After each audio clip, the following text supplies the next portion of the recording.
बिस्मिल्लाहिर्रहमानिर्रहीम नहमदुहु व नुसल्ली अला रसूलिहिल करीम अम्मा बाद। देखो, कल का जो हमारा सबक था, हमने उसके अंदर आप लोगों को यही बताए थे कि एक शोहर वो अगर अपने बीवी के साथ हुस्न सुलूक कर रहा है तो उसकी माँ, उसका ये काम नहीं है कि वो अपने बेटे को उसके बीवी के साथ हुस्न सुलूक करने से रोके। ऐसे ही अगर वो अपनी माँ के साथ और अपनी बहनों के साथ हुस्न सुलूक कर रहा है तो बीवी और उसके रिश्तेदारों को इस चीज का राइट नहीं है कि वो शोहर को ये तमाम बातों से रोके। हमारे समाज के अंदर सबसे बड़ा प्रॉब्लम क्या होता है, मैं हमेशा एक बात बोलता हूं, हुकूक के बारे में जो मैं बोलता हूं ना, हम लोग जो है ना जबरदस्ती का इंटरफेयर करते हैं लाइफ में, इंटरफेयर करते हैं लोगों की जिंदगियों में। इसलिए हमारे यहाँ पे लड़ाइयां होती है, इसलिए हमारे यहाँ पे झगड़े होते हैं, इसलिए हमारे घरों में मसले होते हैं। अगर हर आदमी हर एक का हक सही से अदा करे ना, और कोई किसी को इंटरफेयर ना करे, तो मैं समझता हूं कभी ना लड़ाइयां होंगी और ना ही कभी झगड़े होंगे। अब देखो, मैं आपको दो चार मिसालें अभी और दूंगा कि हम लोग किस तरीके से इंटरफेयर करते हैं अपने बेटी के घर में या अपने बेटे के घर में, और उसके बाद में कैसे मसाइल वहां पे पैदा होते हैं। मैं बच्चों को पढ़ाते बैठा था मगरिब की नमाज के बाद, और बच्चों को मैं पढ़ा रहा था। एक बच्चा नीचे पानी पीने के लिए गया मस्जिद के नीचे, तो उसने मुझे बोला कि मुफ्ती साहब, नीचे कोई औरत खड़ी हुई है बोले, और वो आपसे बात करना चाहती है। तो मैंने कहा, भाई उस औरत को बोलो जाके कि अभी मैं बच्चों को पढ़ा रहा हूं, थोड़ा वहां पे रुके, इंतजार करे। अब मैं थोड़ी देर के बाद में वहां पे गया, और जाने के बाद में यानी बच्चों की छुट्टी हो गई। उसके बाद में जब मैं नीचे उतरा, तो नीचे उतरने के बाद में मैंने वो औरत से पूछा, मैं बोला, बोलो भाई क्या मसला है तुम्हारा। तो वो औरत जो है खड़ी हुई थी पर्दे के अंदर, यानी मैं मस्जिद के अंदर था, वो मस्जिद के बाहर खड़ी थी। बोले, मेरा मसला ऐसा है कि हमारे जो बहनोई हैं, यानी बहन के जो हमारे शोहर है, वो हमारी बहन का और उसके बच्चों का बिल्कुल ख्याल नहीं रखते। मैं बोला, कैसे नहीं रखते, मतलब क्या है, क्या मसला क्या है वहां पे। बोले, मसला ऐसा है ना कि हमारे जो बहनोई हैं वो बहुत कमाते हैं, उनका धंधा कारोबार अच्छा है और माशाल्लाह उनकी कमाई भी अच्छी है, लेकिन हमारे बहनों ही उनकी माँ पे बहुत खर्चा करते हैं, उनकी बहनों पे खर्चा करते हैं, उनके अपने भतीजे भांजों पे खर्चा करते हैं, और अपने खुद के बेटों के लिए और अपनी बीवी के लिए और अपने घर वालों के लिए वो ऐसा कुछ जो है पैसे जमा वगैरह करके नहीं रखते हैं। तो इसके लिए मैं आपके पास आई हूं कि आप मुझे कुछ ऐसा तावीज या अमल वगैरह पढ़ के दे दो, जो हमारी बहन को मैं दूं तो वो अपने शोहर को खिलाएंगी, तो वो खाने के बाद में उसका शोहर उसका गुलाम बन जाएगा, और वो अपनी माँ से और अपनी बहनों से, उनसे सबसे थोड़ा सा उसका ध्यान हट के फिर पूरा क्या पूरा ध्यान जो है हमारी बहन की तरफ उसका हो जाएगा। ऐसा हमको कोई ना कोई अमल चाहिए। तो मैंने उससे कहा, वो जो औरत आई थी, मैं आपको उसकी सिचुएशन बता देता हूं। वो औरत जो थी, उसके साथ में 3 बच्चे थे। उसका एक बच्चा जो है गोदी में है, जो बच्चा गोदी में है उसकी पूरी नाक बह रही है, पूरा सेमुड़ जो है ऐसा यहां तक मुंह तक आया हुआ है, ऐसा पूरा सेमुड़ बह रहा है यहां तक। दूसरा जो बच्चा है, उधर मेरी बाइक खड़ी हुई थी मस्जिद के सामने, उसके सीट पे बैठ के ऐसे किक मार रहा है वो गाड़ी के ऊपर। तीसरा जो बच्चा है, वो बाजू में मस्जिद के किसी का रिक्शा रखे हुआ था, उस पर बैठ के ऐसा ऐसा दोनों हाथ से हैंडल हिला रहा है। और ये जो अम्मा जान है, उनको फिक्र है अपने बहन के घर की और बहन के जो है शोहर की। तो मैंने वो औरत से पूछा, मैं बोला, खाला तुम्हारा शोहर क्या करता है। बोले, मेरा शोहर रिक्शा चलाता है। खुद का रिक्शा है क्या, किराए का रिक्शा है। नहीं नहीं, बोले वो किराए का रिक्शा चलाते हैं। तो मैंने कहा कि जाओ घर को कुछ हुनर सीखो, कपड़े वगैरह सीना, ताकि तुम जो है घर में कुछ कपड़े वगैरह सियो, तो तुम्हारा जो मर्द है जो किराए का रिक्शा चला रहा है, कम से कम खुद का रिक्शा खरीद सके। अरे तुम्हारे खुद के घर में खाने के वांदे चल रहे, जवारी बाजरी नहीं है, दाल चावल नहीं है खाने को।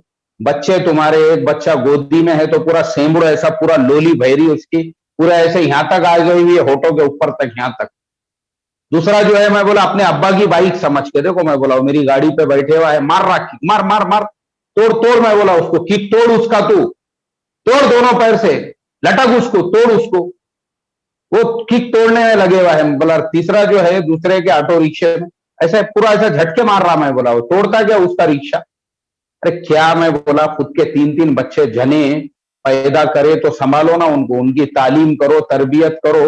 वो छोड़ के वो छोड़ के बहन के वास्ते इसको तावीज चाहिए, बहन के वास्ते इसको अमल चाहिए, ताकि बहनों ही जो है इसके बहन का गुलाम बन जाए।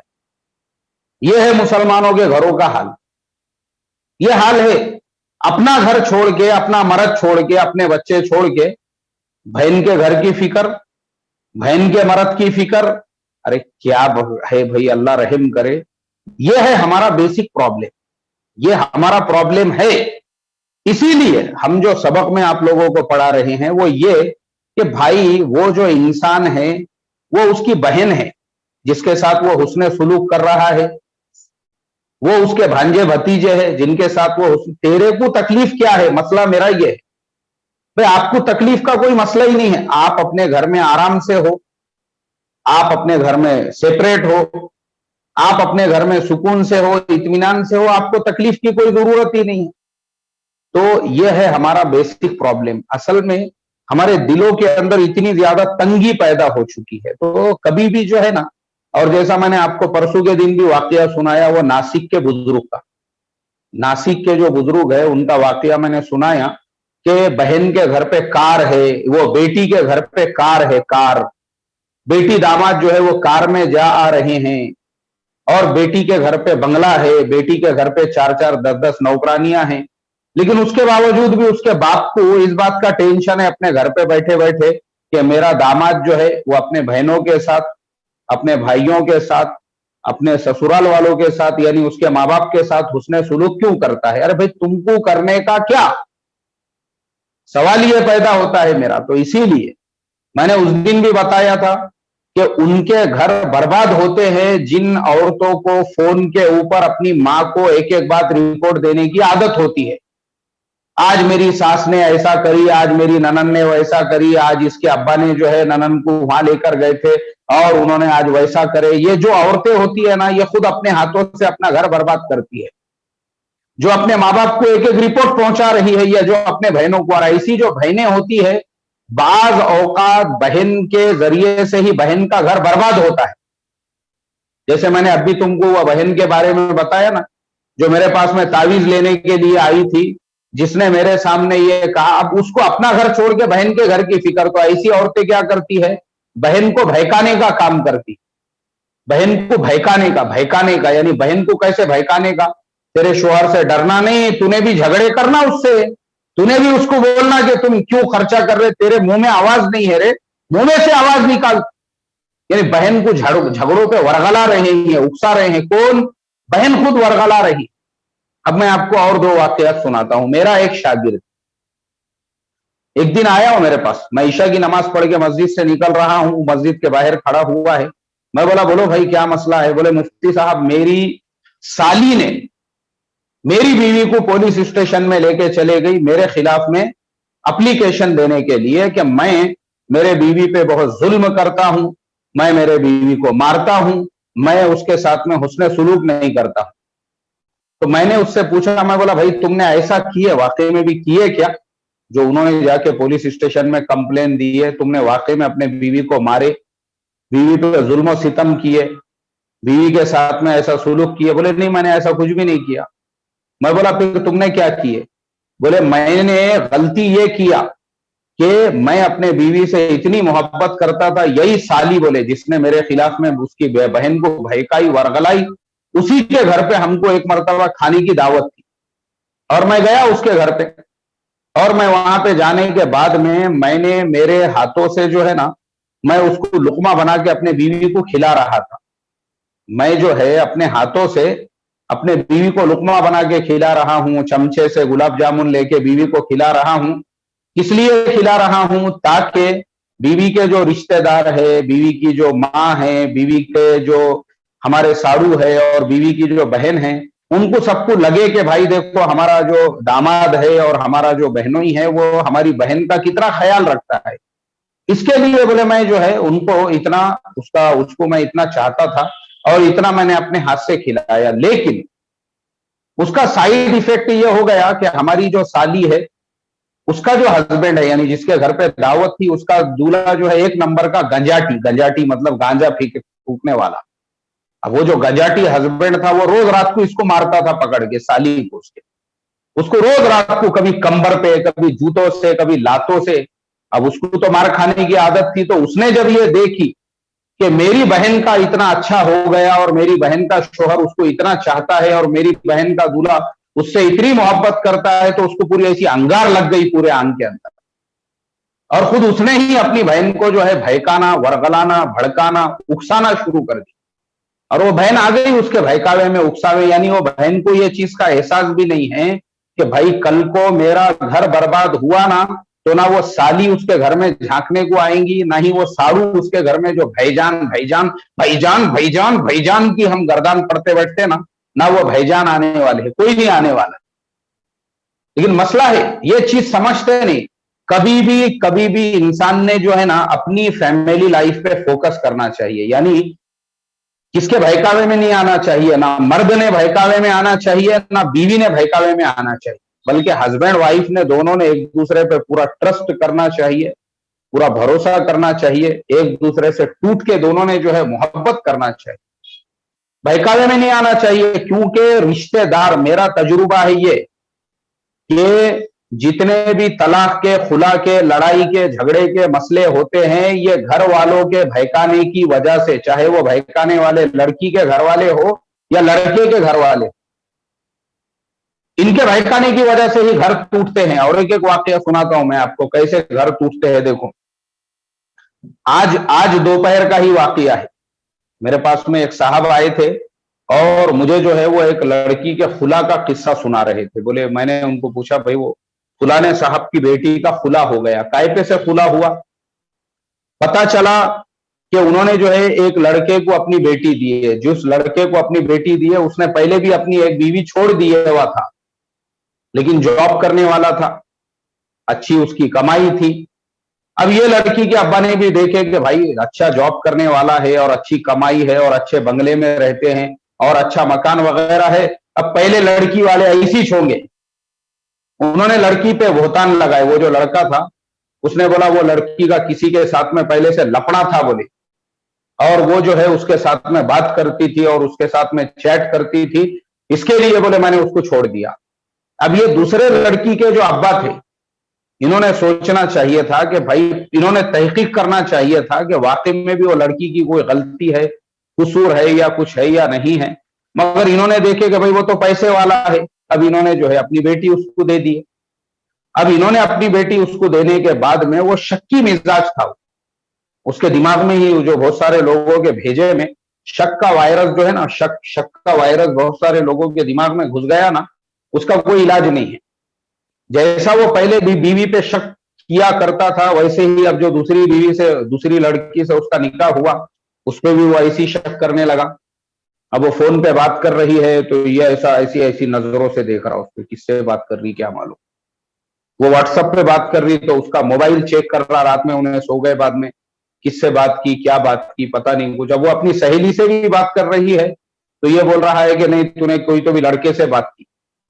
हाँ, वो कोई तो भी लड़का था, वो बेचारी अपनी जो गाँव की सहेली होंगी, कोई उसके साथ में पढ़ने वाली, उससे बात कर रही है। तो बोले नहीं, तू लड़के से बात कर रही है।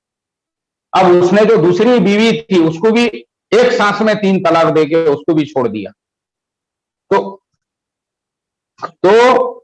वो जो लड़का था, उसके उसके उसके जो है ना, उसके दिमाग में जो शक का वायरस था वो पैदा किया गया था उसकी मां के जरिए से। पता चला कि पहली भी जो उसकी बीवी थी, वो बीवी बेचारी अच्छी खासी घर में रह रही है, लेकिन इसकी मां जो है उसको बोलते रहती थी, देख जब तू घर पे नहीं रहता ना तो तेरी बीवी किसी से तो भी फोन पे बात करती, किसी से तो भी व्हाट्सएप पे चैट करती। अब वो माँ का सुन के उसके दिमाग में भी जो है शक का वायरस पैदा हो गया, तो पहली बीवी को छोड़ दिए, अब दूसरी की है। तो वो माँ जो है, असल मसला यह था कि उसके माँ के दिल में बहू के लिए एकदम जलन और हसद भरा हुआ था। वो चाहती ही नहीं थी कि मेरे बेटे का जो है कोई ना कोई, मेरे बेटे का निकाह हो और मेरा बेटा जो है उसकी कोई बीवी रहे, और वो मेरा बेटा जो है वो, यानी उसको माँ जो है उसको जलन थी उसको बहू से। इसलिए दूसरे से निकाह हुआ तो माँ ने दूसरे के बारे में भी ऐसे ही भड़काना, वरगलाना, भड़काना, उकसाना शुरू कर दी। अब जब ऐसे भड़काने, वरगलाने, उकसाने लगी वो माँ, तो फिर क्या हो गया? अब वो दूसरी भी बीवी को जो है उसने सिर्फ माँ के बहकावे में आके बगैर तहकीक के, कोई तहकीक नहीं, कुछ नहीं, कुछ नहीं, तो माँ ने अपने बेटे का घर बर्बाद कर दी। दो दो बीवियों को बेचारे ने छोड़ दिया। क्यों? इसलिए कि यही होता है, मेरा तजुर्बा मैं आपको बता रहा हूं। सिर्फ माँ बाप अपने बेटियों के घर बर्बाद करते हैं और माँ बाप अपने बेटों के घर बर्बाद करते हैं। 99 केसेस जो होते हैं ना, अभी ये सिर्फ माँ बाप की वजह से होते हैं। वो भयकाने का काम करते, भयकाने का, औलादों को भयकाने का, वरगलाने का, उकसाने का। यहां तक कि मैं ऐसे भी माँ बाप को जानता हूं, एक लड़की जॉब कर रही है जिसकी 50 से 60 हजार रुपये सैलरी है, और मान लो वो लड़की ने निकाह कर ली। पहले तो वैसे लड़कियों के माँ बाप उनकी शादियां टाइम पे करते नहीं, बल्कि लड़की बेटी की कमाई खाते रहते, आन दो, आन दो, आने दो, आन दो, आने दो, आने दो, आने दो। अब बेटी की कमाई आ रही है, कमाई पे कमाई, कमाई पे कमाई। आप बेटी की कमाई जो है, पहले तो 8-10 साल अच्छा जमा करते हैं। अब आप मुझे बताओ ना, चलो मेरा सवाल है आप लोगों से, किसी की अगर 30 से 40 हजार या 50 हजार रुपये भी सैलरी है, 50 हजार के हिसाब से भी अगर माँ बाप 10 साल भी बेटी को जॉब करने लगा रहे हैं, तो वो होते हैं 50 लाख रुपये। समझ में आया नहीं आया? 5 लाख रुपये भी अगर एक साल के 6 लाख पकड़ो, उसमें से 1 लाख खर्चा भी पकड़े, तो भी जो है 60 लाख होते हैं, जिसमें से मान लो उसका खर्चा जाके भी 50 लाख जो है माँ बाप का फायदा हो गया। अब जब उन्होंने देखे कि 50 हजार रुपये सैलरी वाली हमारी बेटी, फिर सैलरी आगे बढ़ते रहती, अब उसकी शादी करके दे दी। अब शादी करके देने के बाद में अब बेटी की आमदनी बंद, बेटी की इनकम बंद। अब बेटी की इनकम बंद हो गई, अब बेटी रह रही अपने शोहर के साथ में हंसी खुशी के साथ में, तो अब बेटी और दामाद में कैसे झगड़े पैदा करना? बेटी का निकाह क्यों करके दिए थे? सिर्फ समाज को दिखाने के वास्ते में, बिरादरी को बताने के लिए कि समाज में लोगों ने ये नहीं बोलना कि बेटी की कमाई खा रहे बोल के, इसके लिए सबको दिखाने के वास्ते बेटी का निकाह करके दिए, चुप दे दिए देने के लिए, और बेटी को वरगलाने लगे, उकसाने लगे। और तेरा शोहर कैसा है, क्या कर रहा अभी वो? अब बेटी जो है बेचारी उसको उन्हें बोलने लगी, हाँ अच्छे है माशाअल्लाह, कोई मसला नहीं है। नहीं नहीं, कुछ मसला होगा तो बोल हमको। अरे नहीं भाई कोई मसला नहीं। नहीं नहीं, कुछ तो भी होगा मसला, बोल। अरे कुछ मसला नहीं है भाई, मैं अच्छी हूं खैरियत से। अच्छा, सास ने कुछ बोली थी क्या? तेरी ननद ने कुछ बोली थी क्या? और घर में किसने, तेरे ससुरे ने कुछ बोला? जबरदस्ती, मतलब उनका मकसद ही यह है कि कुछ तो भी निकालो, और निकालने के बाद में बेटी का वापस से तलाक या खुला करा के लो, ताकि दोबारा से बेटी जॉब पे लगे और उसकी तनख्वाह जारी हो। ऐसे ऐसे भी देखा हूं मैंने भाई, ऐसे भी देखा हूं मैंने कि जो शोहर से निकाह हो गया और पता चला कि वो जो शोहर है वो बेचारे को जो है 2 महीने 3 महीने तक नौकरी नहीं मिल रही है, यानी उसकी जॉब छूट गई। अब उसकी जॉब छूट गई तो माँ बाप ने उसमें से बेटी का तलाक और खुला करा के ले लिया। अरे भाई मार्केट है, जॉब्स जो है वो कभी कभी गैप पड़ते रहता है। अब मैं खुद आपको मेरे अपने बारे में बताता हूं, खुद मेरे साथ में ऐसा कई मर्तबा हो चुका है कि कभी समझो हमने किसी कंपनी से एग्रीमेंट खत्म हो गया, अब नया जॉब मिलने में कभी 3 महीने लग जाते हैं, कभी 4 महीने, कभी 6-6 महीने लगते हैं। ऐसा भी होता है, ऐसा भी होता है, क्योंकि ये सब मुकद्दर की चीजें होती है। अब वो अल्लाह ताला की तरफ से, क्योंकि आपका जो प्रोफाइल है बराबर वही प्रोफाइल का जॉब आपको मिलता नहीं मिलता, तो क्या होता है ना, ये चीज जो है ना, फिर माँ बाप क्या देखे, उन्होंने माँ बाप ने देखे कि बेटी तो जॉब कर रही है, अरे उसका जॉब छूट के अभी 2 महीने हुए, लग जाएगा उसको नया जॉब, ऐसा कुछ मसला नहीं है, मगर उतने पैसे तलाक। बोले तू हमारे बेटी की कमाई खा रहा, क्यों? क्योंकि माँ बाप को कमाई खाने का था, उसकी माँ बाप को उसकी कमाई खाने का था, इसके लिए माँ बाप ने उसका खुला या तलाक करा के लिए। तो ऐसे वाकयात थे हमारे समाज के अंदर। तो इसके लिए आज के सबक का खुलासा यही है कि मियां बीवी के दरमियान में ट्रस्ट होना चाहिए, मोहब्बत होना चाहिए, एक दूसरे के ऊपर जो है भरोसा होना चाहिए, ऑनेस्टी होना चाहिए, एतेमाद होना चाहिए। अगर तुमको तुम्हारा रिश्ता जो है वो निभा के लेकर चलना है, और अगर तुमको बहकावे में आने का है, जो शोहर को उसकी मां बहका रही है, बहनें बहका रही है, आ गए उनके बहकावे के अंदर और बीवी पे शक शुरू कि इसने फोन पे किससे बात की थी, क्या बात की थी।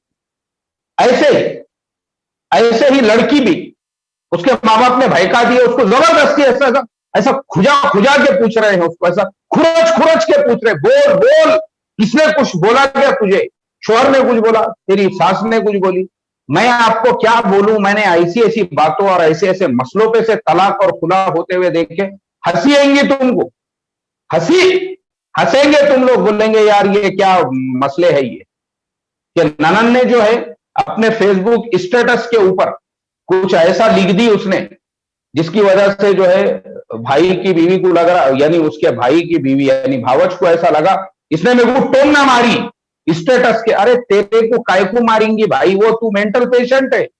अब उसपे से उसने अपने माँ बाप को शिकायत कर दी और माँ बाप आ गए, उसपे से लड़ाई झगड़े, तूने मेरे को टोन ना मारी, तूने मेरे वास्ते स्टेटस रखी थी, इसके लिए फिर लड़ाई झगड़े और वो स्टेटस की वजह से इसकी अपने मर्द के साथ में तलाक और खुला, अल्लाह हिफाजत फरमाए। तो आज के सबक का खुलासा यही है, निकाह का रिश्ता जो है वो प्यार का है, मोहब्बत का है। और अगर देखो शोहर का घर छूट गया या शोहर ने बीवी को ऐसी जबरदस्ती छोड़ा, उसके बाद में उसको गली के कुत्ते भी नहीं पूछते हैं, कुत्ते गली में जो कुत्ते होते हैं ना बैठे हुए रोड से रास्ते से, उनको जब पता चल गया कि किसी इंसान के बारे में कि ये अपने बीवी पे शक करता था या इसने अपने बीवी को तलाक दे दिया या खुला दे दिया ना, तो जो कुत्ते गली में बैठे हुए रहते तो वो भी ऐसा मुंडी उठा के देखते नहीं उसकी तरफ, बोलते चल निकल यहां से। और कोई ऐसी औरत है जिसके बारे में पता चला कि इसने अपने मर्द से झगड़े करके उससे तलाक ले ली या खुला ले ली, तो रिश्तेदार तो दूर की बात है, बिल्डिंग वाले तो दूर की बात है, मोहल्ले वाले तो दूर की बात, गली में बैठे हुए जो कुत्ते रहते ना कुत्ते, उनको भी पता चला कि इसने जबरदस्ती शोहर से तलाक ली या फिर खुला लेकर जो है ये अपने घर पे बैठे हुई है, वो भी ऐसा मुंडी उठा के नहीं देखते उसकी तरफ। तो अपने हाथ से अपनी जिंदगी मत बर्बाद करो, माँ बाप के बहकावे में आके, माँ के बहकावे में आके, बाप के बहकावे में आके, लड़का लड़की मैं दोनों को बोल रहा हूं, निकाह का रिश्ता प्यार का, मोहब्बत का, ट्रस्ट का होता है। तो इसके लिए आज का सबक यहीं पे खत्म होता है। आखिरी में ये रिक्वेस्ट है, देखो अभी 1 तारीख से दूल्हा दुल्हन कोर्स की नई बैच शुरू होने वाली है, तो आप तमाम लोगों से मैं दरखास्त करता हूं कि भाई आपके जो भी दोस्त होंगे, अहबाब होंगे, जान पहचान वाले होंगे, रिश्तेदार होंगे, उनका एडमिशन कराओ नई बैच के लिए। 1 तारीख से, हर महीने की 1 तारीख को हमारी नई बैच शुरू होती है और हमारा जो व्हाट्सएप नंबर है 9762104575, ये नंबर पे इंडिया के कोड के साथ अपना नाम, अपने शहर का नाम लिखकर उनको बोलो कि हमको भेजे, तो फिर हम उनको प्रोसेसिंग बता देंगे, दूल्हा दुल्हन कोर्स में एडमिशन की प्रोसेसिंग। लेकिन ये कोर्स से इंशाल्लाह जिंदगी, जैसे आप लोगों को फायदा हो रहा है उनको भी फायदा होगा। तो इसके लिए मेरी यही रिक्वेस्ट है, आखिर में अल्लाह अमल की तौफीक अता फरमाए। सलाम अलैकुम व रहमतुल्लाहि व बरकातहू।